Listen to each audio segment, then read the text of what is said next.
Pardon?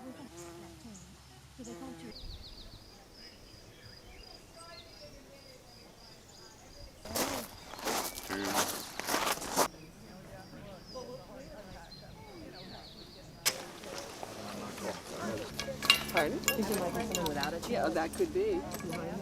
So today, we gratefully acknowledge the Native people on whose ancestral homelands we gather, and who are the original stewards of this land. It is our turn, it is in our hands now, to steward this land with care and respect and gratitude. So that aligns with the mission of the Lewisboro Land Trust, and we hope it's an inspiration to all of you. Thank you again for coming. I want to introduce Maureen Cole, who is our town historian, and Maureen will in turn. Maureen, you want to come up? Or Is that how I get there? Or just come around and wend your way through. Maureen will in turn introduce Evan. Bobby mentioned the word stewardship many times, and I'm glad I'm mentioning it too. I don't usually use notes, but I wanted to remember everything I had to say about this gentleman standing next to me. And I want to welcome Evan Pritchard, who made his way down from, I don't know, New Paltz area or whatever, all the way to Bedford, and then came back here. So, hooray, he made it. Lewisboro, as Bobby said, is an awesome place. It's a significant area for many reasons. It's been that way for 4,000 years, maybe even longer than that. Recent digs around here have turned up artifacts going back at least that far. And it's a unique place. We have all the wonderful lakes, some of which are natural lakes, like Kitchewank, like Waccabuc, and the Three Lakes area. And also, we are an area that encompasses several significant rivers. They were significant thousands of years ago to the Native Americans, and we see them more as streams running through parts of our area. The Croton River, which I think was called the Kitchewank River at one point, is now under the reservoir in Golden's Bridge and Katona.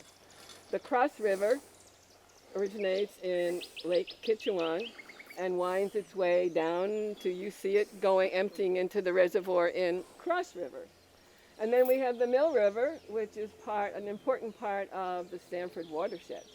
So all those rivers at some point, thousands of years ago, were navigable, even though today they're for basically ducks and maybe a kayak or two. Researcher, keeper of the Native American culture, the language, and the spiritual inheritance that we all look to have.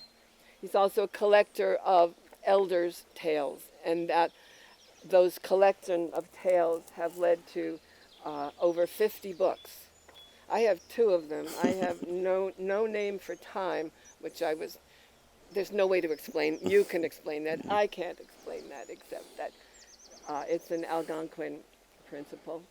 And also Native New Yorkers, which is a thick book all about the Algonquin culture from Manhattan and up the Hudson Valley. I'm pushing that book. I like that book. Good. And then his newest book, which I think I'm going to go get, unless you brought a supply with you, is called Bird Medicine, The Sacred Power of Bird Shamanism. And it talks about how birds are so important to us in ways you don't even think of. But he talks from the hummingbirds, the smallest, to the eagles. And I'm just going to leave with how the 4 birds that signify the 4 corners of the earth. The eagle for the north, the crow for the south, the hawk for the east, and the owl for the west. So welcome those birds into your life, even the crows. Crows are so much fun to watch in your yard. Our neighbors even named their house Crow Farm because between us we have a lot of crows. So without any more of my spouting, I'm going to give you Evan Pritchard, and I know you will enjoy what he has to tell us. Okay. Yeah, thank you, Maureen. I think I have to go. Yeah, over it. thank you. Yes, Maureen and I were on the phone. Yesterday gave me a little special orientation.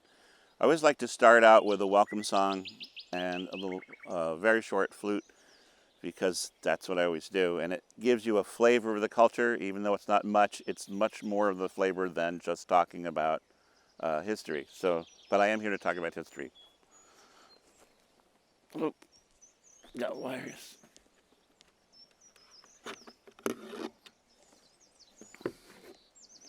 Okay, just a short welcome song. In the Algonquin tradition, this song was sung all up and down the coast to welcome people, new people. And so I'd like to welcome you to Algonquin territory, in case you didn't know.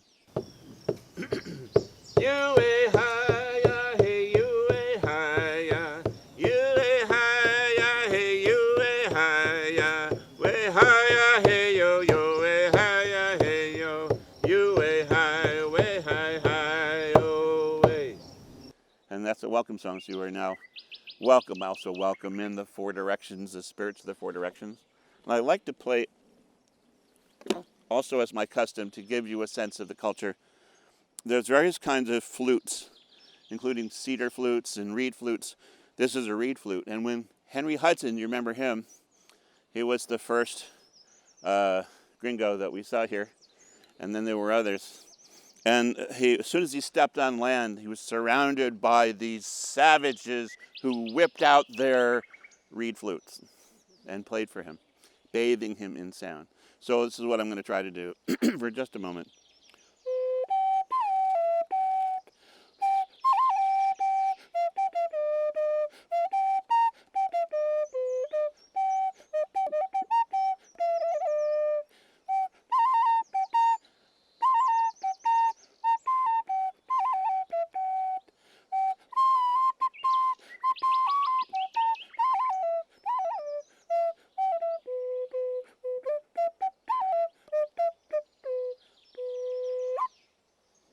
The flute.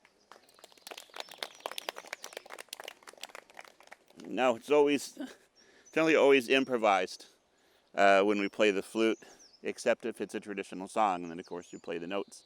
And so that's something I like to do to just give you a sense of that flavor. And as we were talking about, and Maureen was saying that the Native people had to take care of the earth, and if they ever didn't, that those people died and were forgot about.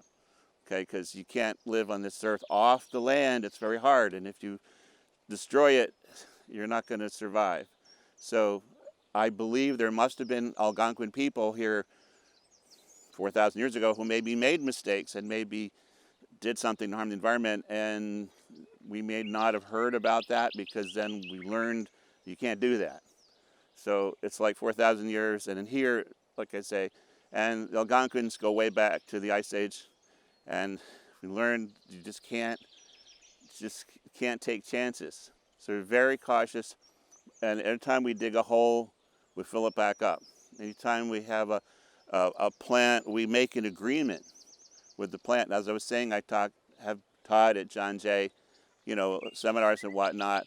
I'm very interested in ethics, and I feel that Algonquin people have a high bar of ethics, and it involves those who can't speak for themselves, such as the plants and the animals.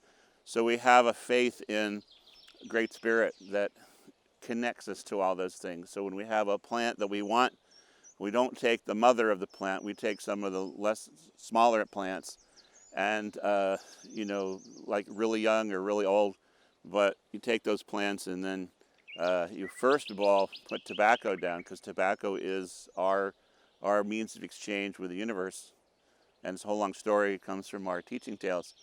But put down tobacco before taking a plant or cutting a tree. And also for hunting an animal, we try to communicate.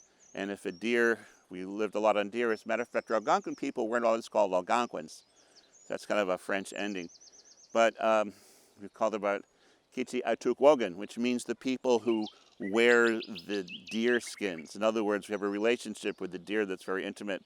Atuk is the northern boreal white-tailed deer, if you're really into zoology, but that's the one, and our borders match theirs.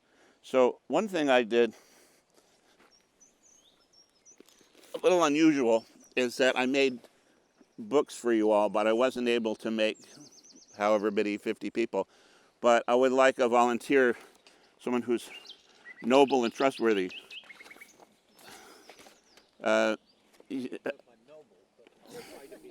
You look trustworthy. Okay, so what I did was I made a book for each of you, but there's only 35 of them. And, I was thinking of when I was, usually when I do handouts for classes, there's usually 35 people, so it's just a habit. But couples get one copy, okay? And then maybe it's like the loaves and fishes. You read that book. Okay, so what is so amazing about Lewisburg that I would travel however many miles in the Catskills to come here? Because it's amazing. This is the UN place, in a sense. This is where I would say the north end, maybe even to the northwest of Cross Pond or Lake Kitchewank. It seems to be the place. And again, we're working on a lot of archaeological work has been done, and there's a lot of artifacts there. But if looking at the map I'm handing out, and this is from the Smithsonian, a very old map from the Smithsonian, showing these different tribal territories and even different confederacies, or as you will, what they call, the Dutch called them cantons, after the Swiss, because the Swiss had that kind of collective, I would say, commonwealth type of government. And so they said, oh, these people live in these cantons, and they're kind of like confederacies. So there were 4 of those that came together here by their own deeds and by their own maps. And they came together, 3 of them came together in one place at the north end of Cross Pond or Kitchewank Pond. So I'm so interested in this that I made this book to honor y'all. And here's the map. Let me show you the map. And you're getting the map, and it might take a minute. When you first look at this map, you might get cross-eyed, like cross the river. But when you look at it a second time, it'll make sense. So just look at it twice at least. So this colored area it's marked is Lewisboro as it is today. So I'm interested in what is Lewisboro today and what land does it cover. And these poor blighters have to do a land acknowledgement, and like everybody lived here. So you got to know your stuff and acknowledge all of them, or one of them might be offended if you forget. The spirits are still here. So we have the Kitchewank to the north, which is a whole kind of one of these, it's a great nation of the Wappingers, Confederacy, or the Wappingers, we would say Commonwealth. And then over here you have the Siwanoy, which is the equally gigantic nation of the Wappingers. And then over here you have the Tankitakes, and note my pronunciation. This is, by the way, this doesn't always happen, but the pronunciation Tankitakes comes from the last of the Tankitakes whom I knew and who passed away 20 years ago. And he said, before he died, he says, I want you to get this right. Tankitakes, the spelling is misleading, not wrong. Tankitakes, okay? Tankitakes.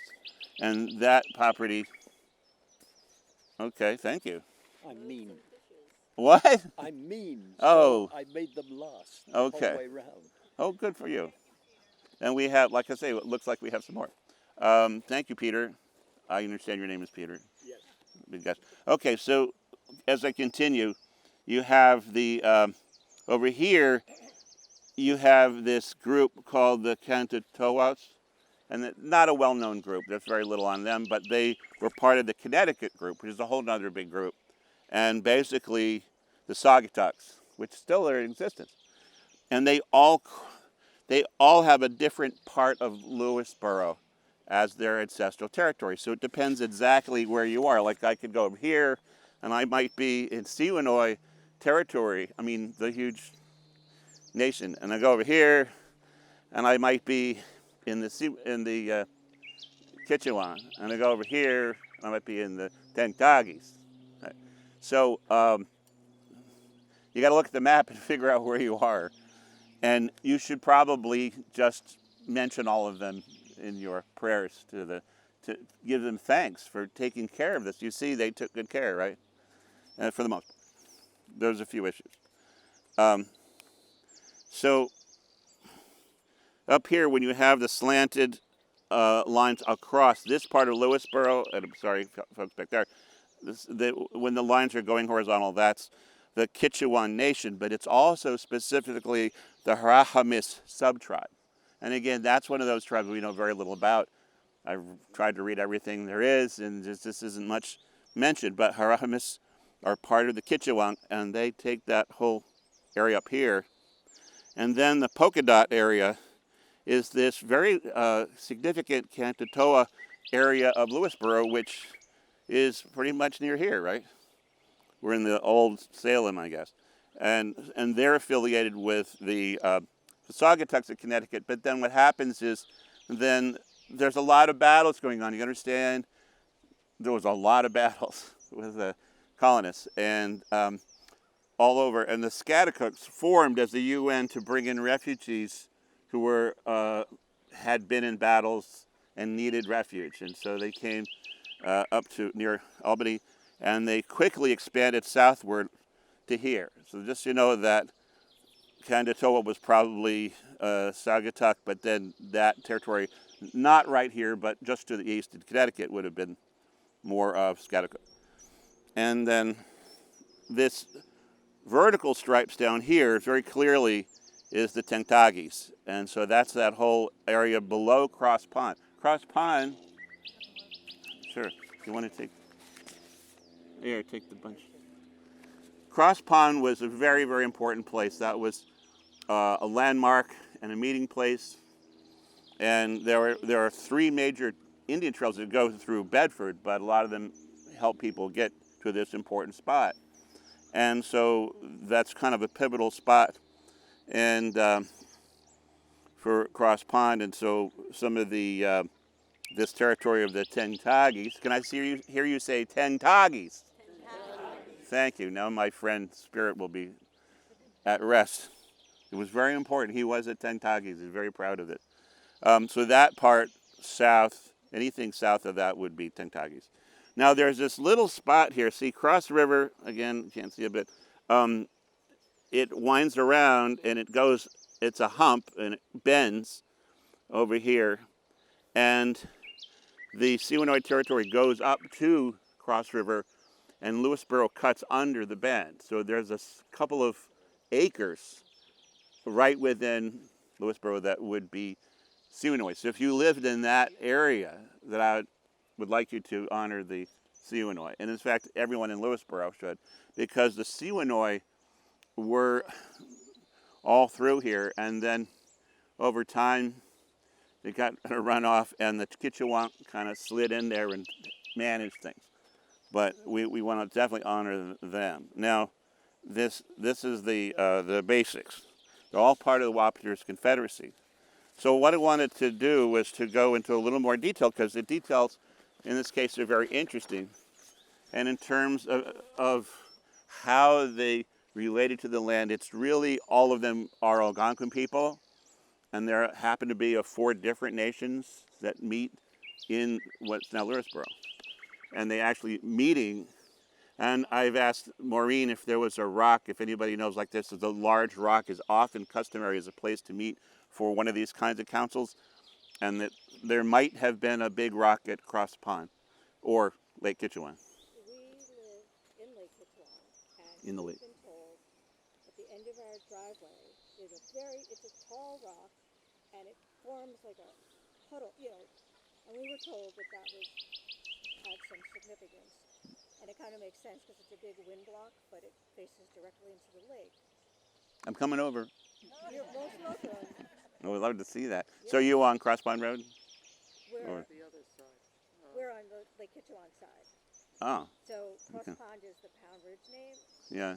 and Lake Kitchewank is the Lewisboro name. Okay, so you're on the west side. East side, okay. East side. Yeah. Down 123 behind the Oh. Pritchard. I would like to see it. Well, you're more than welcome. Okay. So, and we'd all like to see it, but You can all come by. but I theorized that there had to be a large rock to fill custom, to honor custom for these different nations. So let's talk about all this. Now, these. There is a large rock on Elmwood Road, which probably doesn't mean much to you. It's a north-south road. Elmwood, yeah. Elmwood is obviously Yeah, but I've looked at the maps and tried a to. new name. Evan and I are going over to Onatu later, so we can just do the rock hunting. Okay, anyway, I don't want to get sidetracked. There's a lot to cover here. It is always said that Elmwood was originally an Indian trail, Yes. and that Native American trail, Yeah. and that this rock, in fact, signified a day's march from Long Island Sound. Okay. Well, let's. This is great. Yes. We did the toddler hike with the Land Trust yesterday, Yeah. and it was amazing when we walked up. The toddlers, she was an older sister, her campus cancer, so she came. But the toddlers just naturally gravitated to that huge rock, and we had a discussion. It's like they just gravitate to it. Geologically, we have a lot of erratics. The geologists, these huge, I mean, they were pebbles, and we had 2 miles of ice that are dropped, and there's many of them around. So, I mean, if that's something in the culture, that we could have multiple places that were significant sacred. There's a perch boulder that's completely off the ground. Just in North Salem. North Salem one. I mean, it's just amazing. Yeah, and there's pictures on the internet of me underneath that rock. That's you? That's me. It's in there. Yeah, that's me going. I have those big, But there's people studying that in terms of, I mean, it's on an intersection of trails. Those two were trails. And also there's a woman named Polly who's studying, it seems to mark underground water channels. And that's why they're, because of with the melting. And also the thing is that it's interesting that on that particular one that we're talking about, the completely elevated one, that there's no space whatsoever between the boulder and the, I think, 5 points? That's almost impossible. So maybe there's more to the story. Because there are similar perch boulders that in Connecticut and Massachusetts that are clearly somehow manipulated by early humans. So just keep your minds open about that. So yeah, these would have been used as council areas, these rocks. So I have some things to cover here, and you can all, if you miss anything, you can take, when you take these home, you can read it over. And so I thought there's a lot of detail to cover in a few minutes. So I made this little book for you. Okay, so Croatan was obviously a chief of the Croatan, or Kitchewank, and his big sale was in Lewiston in 1700, showing that most of these inhabitants, the native inhabitants, had already moved on. But also, he had many, many different land sales at almost the same time. 1680, then 1699, 1700, 1701, 1702, 1703, until 1708. There was a little gap there. But obviously, they were having a fire sale. It wasn't that they didn't love the land, but the colonists had already pretty much ruined it for them at that time. And now it's kind of, I think, come back a bit. Now, the 4 Saptendoms, Kitchewank were represented by the Harahamis subtribe. The Saugatucks were represented by the Kandatoa tribe, and I'm using subtribe. The Siwanoy represented by the Toquam, and the Tankitakes represented the Waccabuc, who were centered actually in Dobbs Ferry, believe it or not. All part of this Wappinger canton. And they all got along peacefully, and they maintained close ties through marriage and ceremony, gift-giving, and peace councils. So those rocks were very important. They were not inclined to have battles. However, once in a while, one of the chiefs would assign or sell land that said, "Oh yeah, go about a day that way, and it's yours." And in fact, that would be into one of the other 4 nations' properties, and they worked it out, believe it or not. So it's interesting, there is one nearby place you see in the map, Chappaqua, and the word means a separate place, and it was because they never actually became a nation or even a sub-tribe. They just stuck to themselves, and Chief Wampus ended up selling that land when everything was going, but not part of any of the other of these nations, the Wappingers, but it was Wappingers, so it's a separate place. And and the only other, it's interesting, there's this nearby, what's called Sachindrams, these nations, would be the Sint-Sink, which you know is Ossining, and they were very nearby. And it's interesting that these five were half of the major nations of the whole Wappingers Confederacy that went all the way from basically, how would you say it, Rhinebeck all the way down to New York City. There's 10 major nations and a couple of odds and ends, and they constantly changed. They were always shifting because every nation had free will and sovereignty, even within their canton. That's why it's not a confederacy. So there's also some names around here, or localities of legendary status right here. Waccabuc, of course, Pequennaconk, Pound Ridge, has other names, Cross Pond, Old Salem.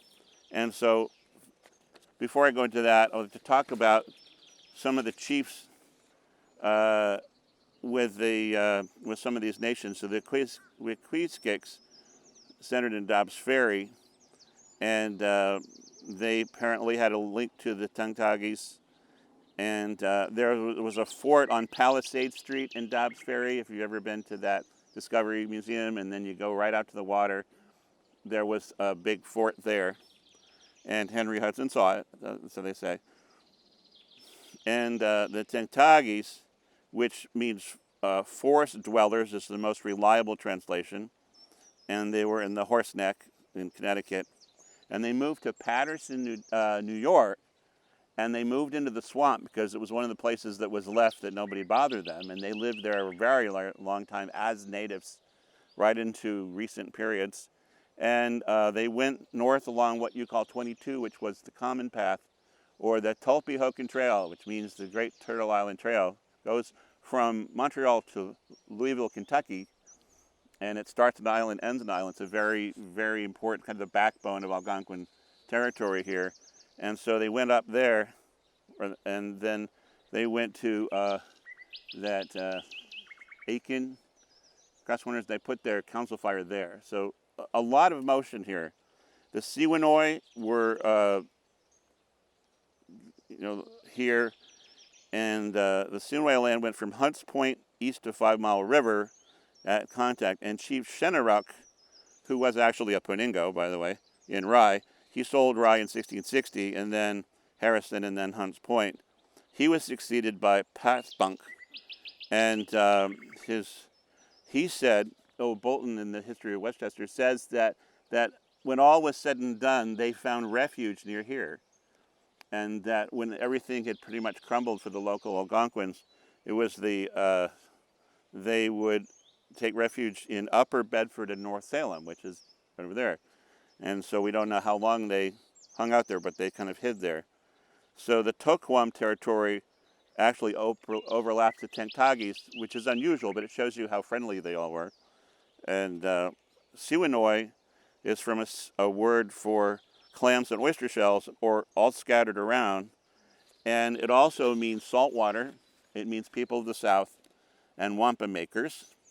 And so all these things were basically plays on words. All the names. And my motto is, if it doesn't have 2 or 3 vague meanings, it's not Algonquin. I hardly found an exception. Shenaruk, again, Grand Chief of the Siwanoy, he did a lot for his people. He was very visionary. And by the way, Toquam, you will have trouble finding this in your regular guides, but Toquam means round rock, and it's a Paugussett term. So they were also connected to the Paugussets. And Ponus was the chief of the Toquams, and also the Rippawams, which don't really count in, they're kind of underneath the Toquams.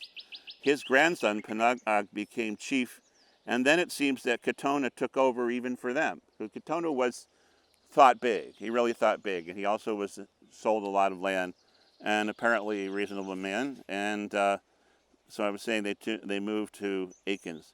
Now the Kitchewank, as I mentioned, means great tributary, and the K is the plural, meaning the people, and it goes from Croton Point south to Peekskill Hollow, and then all the way 20 miles to Connecticut, north to Putnam County line.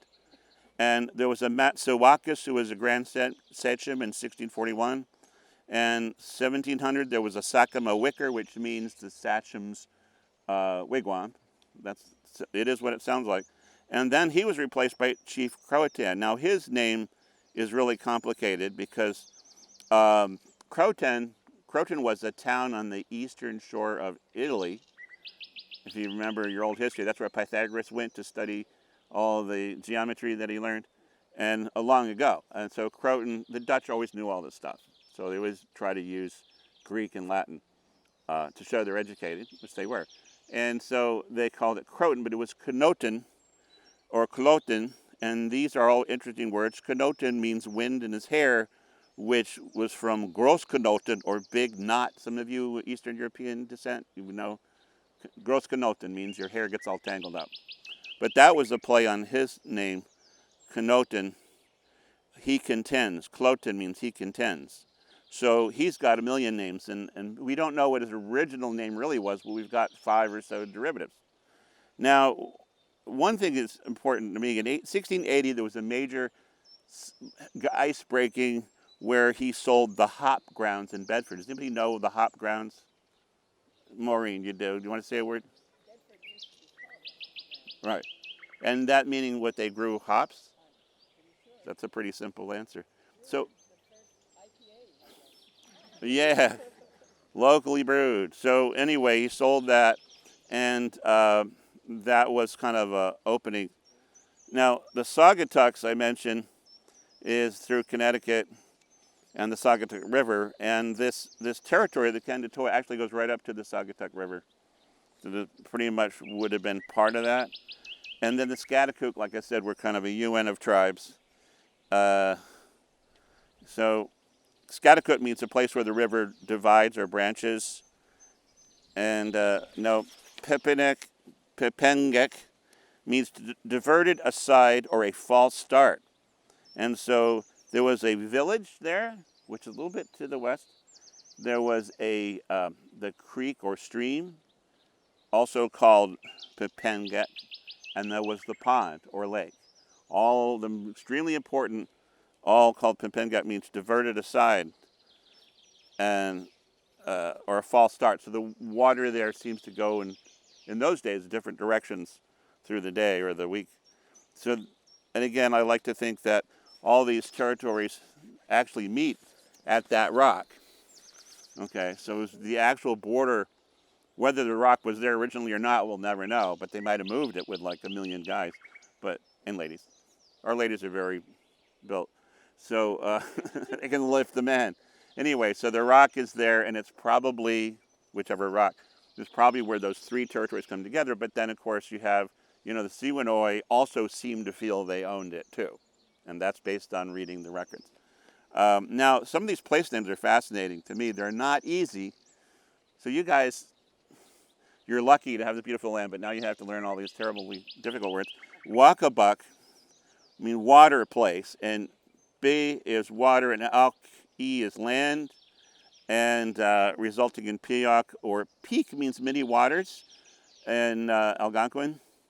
And then, so Piok is heard as buck sometimes because the P's soft in the middle, because you add a syllable and the P becomes a B. So I know that one's complicated, but it's pretty definite. So you have bogs, such as in Quinnebog.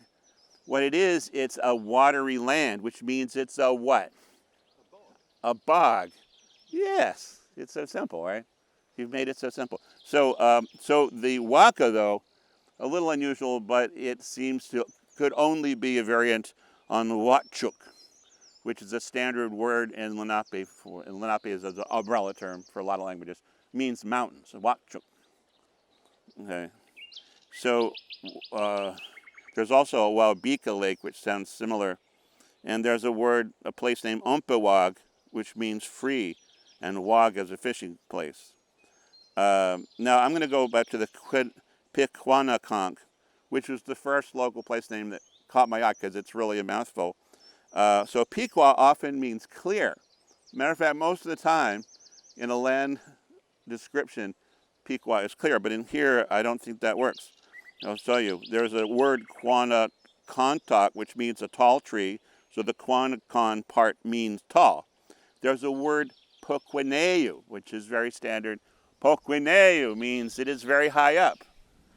And the Dutch took this word for these mountains, the word natives called Poquineu, and they called them the Poconos. Now, it's called Dutch humor, by the way, and there's lots of it when you study the history. The Dutch humor is that those words are Dutchable words, polka, like to poke, and the nose, you can understand in Dutch. So Poconos is kind of a Dutch thing, like, yeah, I'm going to poke you in the nose, man. I'm walking here, Anyway, so that it became Poconos. So this word is pretty well known, so Pequineu. But here, I believe this is what Pequannoconk means, because conch is mountains. So it's very tall hill or mountains. Now, Bailey Mountain, thank you, Marian. Bailey Mountain is 970 feet, the highest point in Westchester County, and is certainly a high up place. And if the Q was more guttural, it would be Pequannock, right? And I believe, and many believe, this was the origin of Peach Lake, because there ain't no peaches at Peach Lake. If you go there to pick peaches, you're going to be out of luck. But it's derived, I believe, from Pequannoconk, which would probably refer to this Bailey Mountain, which is only 2+ miles away, 2.5 miles away on the map. So, and Peach Lake, by the way, has stone chambers or root cellars, and nobody knows where they come from. And I'm not going to guess, okay? So it sounds like shallow drinking water at a waterfall, but that's not likely. Now, another thing is it might have been a sachem from Bailey Mountain who came over and lived here and took the name. That's another thing.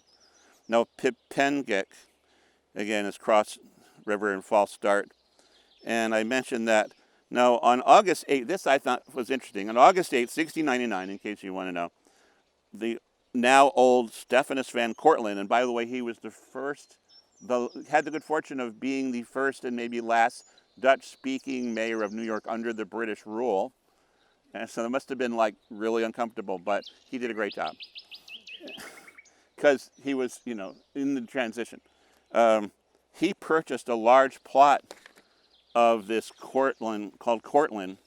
It's huge. It starts, it's in the records Kitchewank along the creek to Kitchewank, and then along Pepengek to the head thereof. In other words, Pepengek is that whole cross river, and that was the border of this big purchase of his became obviously Van Cortlandt Manor, and then due east to the limits of Connecticut.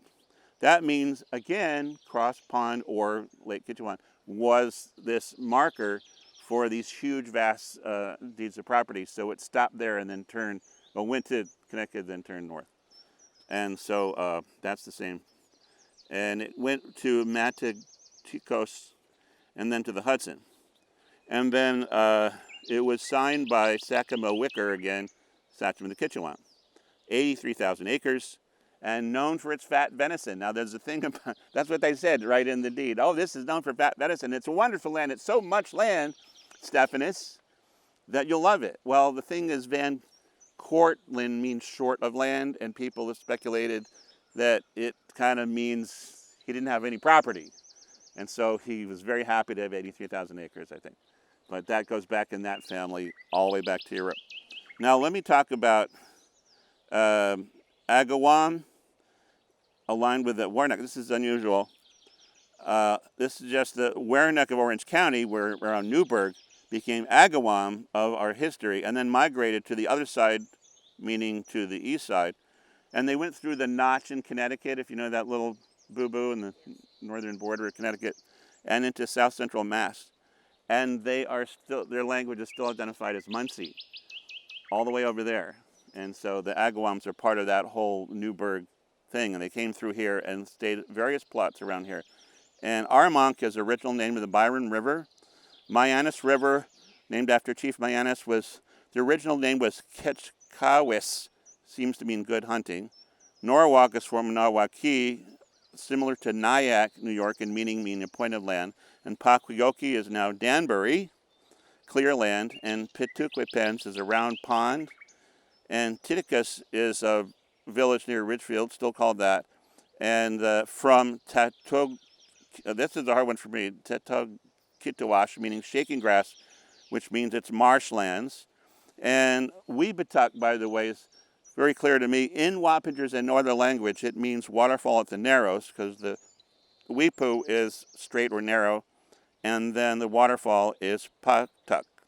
So other languages have it differently, but you also have this list of the rivers and their translations, and it's somewhat repetitive. Evan, I'm sorry, I want And to then, interrupt for a moment. yeah, pretty much. I'm worried a little bit about the weather. Yes. And I just want to make sure there's a little bit of time for questions Oh. and answers. I forgot about that. All right. Yeah, So well, that's I about. am a little concerned about the weather, and I want to make sure we get those in. All right. I forgot about the weather. Okay. Well, that's pretty much the read-through on the notes and all of this. Again, I, did research for this meeting, and I plan to use it again. But yes, there may be some questions. So when is it going to rain? That's one. How about you? Let me give you this. Oh, That was in here. That was just me.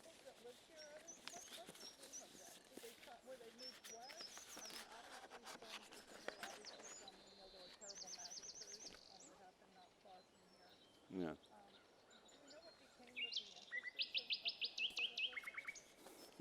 Yeah, they all went in all four directions, mostly west. They all often mixing westward with the Munsee, and a lot of them went to an island on the Susquehanna River, and the name has come to me, for a while, but they were driven out during the Revolution and went to all 50 states. And they went to Canada and Mexico. And wherever they went, they made tremendous contributions, which is even more interesting. And for example, I mean, you can name a state and I'll tell you, but they were removed several times to Cape Girardeau in Missouri because that was Spanish, but then the Spanish sold it in the Louisiana Purchase. So then they went to Texas, and then Texas became the U.S., and then they moved to Oklahoma. But they're going to all these places, right? But they were on the Brazos River for a while, and again, mixing with the Munsee, right? And and they formed a little town that became Dallas because the word Delawares was the word people used for them, and Delawares in that dialect sounded like Dallas. So they got everywhere, okay? And it's infinite. Yeah, their property, their original land of all of that, including the Wappingers and the Munsee, was at least the size. In Massachusetts, Rhode Island, and Connecticut combined, and so there are lots of people, so they were able to go everywhere. But they had lots of allies. So there's more detail. What? It's kind of a difficult question, but I often wonder what this world would look like if Native Americans weren't, massacred. What would our world look like? Do you ever look at what's going on and get sad or think what it would be like or could be like now? Well, I grew up knowing about a lot of these massacres, and I grew up further south, but I knew about them here because they're, outstanding. Nanitchkastawak is our word for the two rivers coming together, and that's really where we say the massacre was, but not even this part, but past. Like the Whitehall in Somers, that's where I believe, reading the colonial records are very clear. It's February 22nd, 1644. It's actually clear that they sat down on the Stony Hill, Indian Hill. They didn't, that's not where the massacre was. They rested, and then they went, I think at night, over the hills and got lost, crossed 4 rivers. To do that, they kind of had to end up at Somers. So that's where that happened. So it wasn't here. It was there. Okay, not far, but and it had a chilling effect, as I'm sure a lot of people just left. I'm trying to reintroduce Algonquin culture to the mainstream to see if that helps. And I think this recent acknowledgement thing, you don't read about it, but I'm getting calls now all the time about acknowledgements, and I appreciate you're doing one here. And so I think the acknowledgement's a good place to start. And I think, again, reading about and talking to Native Americans who know about these various ways of honoring the earth, it's actually, when you get into it, it's startlingly different.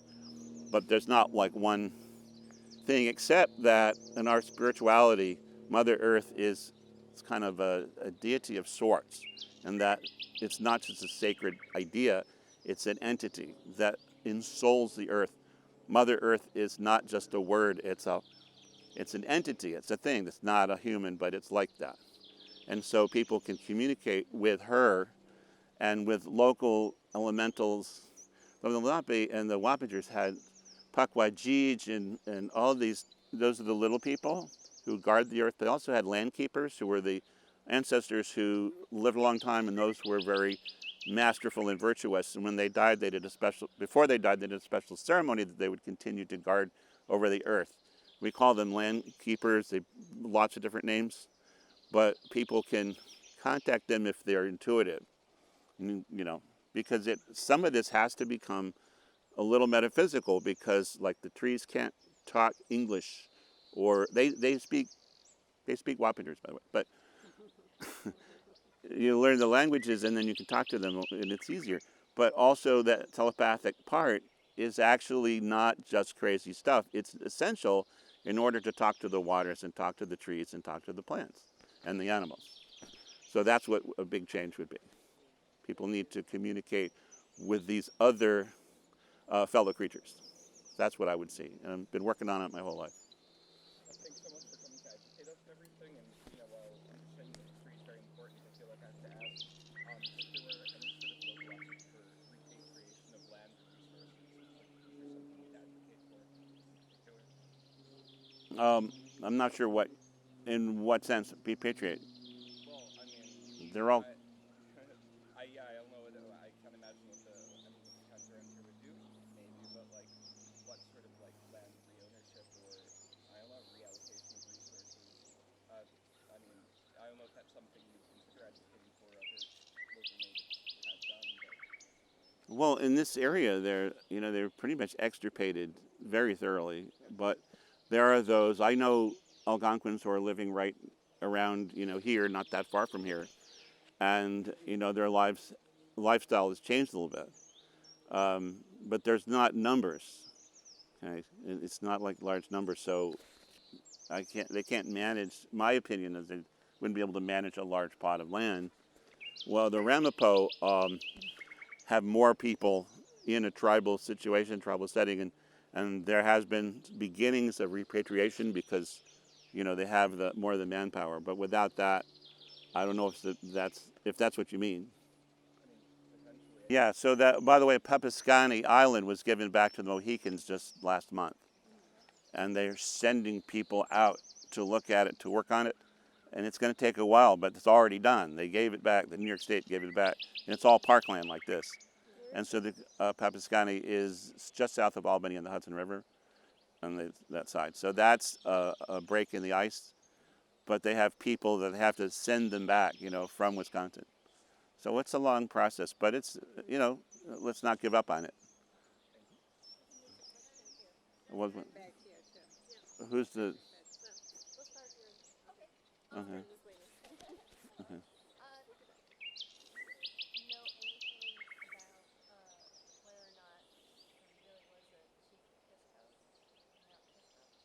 I doubt it. You know why? Why was there a Chief Kisco? Well, often the chief named himself after the land, okay, in order to show his solidarity with the people. So if there was, it should be Cisco. It's not Kisco. Somebody put Cisco for Cisco, which is means a muddy place. And there's some mud there somewhere, because that's why they named it Cisco. And then somebody looked at it on paper, and when you get away from the oral tradition, you start looking at paper and you get all wrong, and then they think it was Kisco.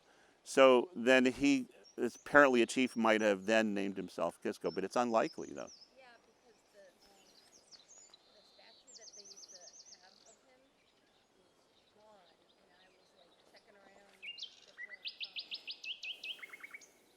engravings that are kind of, you have to do the ferns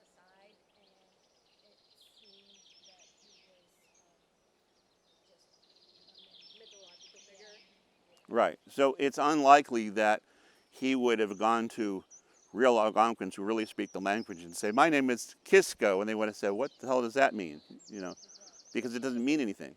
You know, like nomenclature, etymology aside, I mean, just the fact that was there Hmm. a chief who, and I think it, But there was a Cisco people. There was a Cisco village. That's true. I doubt there was a Kisco chief. So one more big question. What is it? Some really good. Dig deep. Oh yes. Before the Europeans came, what was the rough population? Do you have any idea? Well, that's really. People just argue over it. But I had a long conversation with Dean Snow, who's a famous anthropologist, about this question.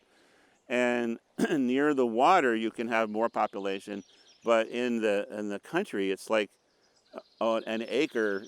You know, a person needs more than an acre just to survive. You know, so we say we're 5,000 for each of the boroughs, roughly, in New York City, and less for the mountains here, because drinking water is essential. You can't go without natural drinking water. Nobody lives where there's no water. So that changes it. In terms of overall population, I have in my book called Mapping Manhattanwack, I use a formula, which is basically just a trick, but you know, it's not like counting. But I went through the counting part. I wasn't sure I was getting it right, but it's more like a tiny percentage. It's like maybe it's 1.30, I guess 0.30% of the current population. And there's a relationship with how many people can live on land now and then, but it's a very small fraction. But you do the math and you can get some numbers. I don't remember what they all are, but Hudson Valley was very rich for agriculture, fishing, and wildlife. So it had a dense population. And so we're kind of in the watershed. The watershed is really Route 22. And so I like to say that, you know, when a drop of water falls on Route 22, it's this important phenomenon that will help you understand our culture, is that if that drop of water rolled to the west, it would eventually reach a stream that reaches another tributary, which reaches the Hudson, and all those people all know each other as the Hudson River people. And if that water rolls to the east, it's going to roll into a little stream, into a tributary, and roll into the Sound, ultimately, or the East River. And so that, because 22 is on this ridge, so it was called the common path because people on both sides would walk it and talk to each other about their drops of water. And so if they had canoes, obviously the canoes, once they set them in the water, they would ultimately end up on the east side. They'd end up in the East River, or that sounds funny, end up in the Sound or in the Hudson. And so that's how people identified themselves, even beyond all the tribal territories I've mentioned. They had such a connection to water because they traveled by water a lot. They had trails, they traveled by water. And so they would identify deeply with their water. Okay? So I think that's a good place to end, because you're at a watery place here. Hopefully not too much rain yet. But there's still a lot of fresh flowing water. And one thing that I do is advocate for using portages and using back creeks with kayaks and small, birch bark style canoes, so that people can travel fossil fuel free. And I've been working in a number of territories, but Westchester is probably the best anywhere in the country for these back streams and portages. But then you have to carry your boat a little bit. But you can go anywhere. And our native people went anywhere with their canoes. They weren't like stuck on one stream. They would pick it up, go to the next one at certain spots, and those spots became spots of political power, and a lot of them were fought over. As a matter of fact, downtown Bedford is one of the biggest portages in the United States. It goes right down that road just for a couple thousand feet in front of the church, right? That's a portage, because you've got, the Marianis is a huge waterway over here into the east, and then you just go boop across, and then you get all the way to the Kitchewank on the other west. That portage was very important, which I think had something to do with why there tended to be battles, because the Dutch knew them, the English knew those portages, and they needed them too. But history has completely forgotten all this. So you're sitting on top of one of the really wonderful portages, but you would hardly know today. There's others. Okay, anyway, I guess that's... work Well, again. that's a good segue because you mentioned, history's forgotten that, and that's part of why we're here today. So thank you so much, Evan, for, we're so honored to have you.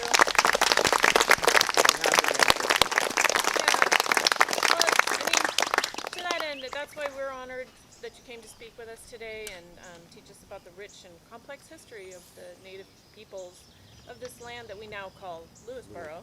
Yeah. It's an important part of the whole narrative of our local history. So I think we all learned a good deal today. And if you have other questions, his contact information is on the booklet he gave us. But in my own I was looking at the Smithsonian Museum of Native American Art, and they created a word cloud about what words come to mind when you think of Native Americans. And the biggest ones you'll see on that word cloud, you can see the image on their website, is the four that stood out to me as the biggest, which means most people said those words, which was number one, nature, land, community, and tradition. And so it's really, what we're all about at Lewisboro Land Trust. So that's why we're here today, and it's an important opening gesture of acknowledgement. Like you said, this is just the beginning. It's just the first step in acknowledging Native perspectives and voices that were here. And so we are going to work hard to incorporate that into our mission at the Lewisboro Land Trust and our programs. For those of you, I introduced myself, I think, to all of you, but I'm Shantala, the Executive Director of the Lewisboro Land Trust, and to paraphrase Maureen Cole, I think of things to do. So I'm busy thinking of a lot of programs, and both educational for families, cultural celebrations, and we look forward to working with you, Evan, and whoever else you can point us towards. So we really want to create a rich narrative locally. So thanks again.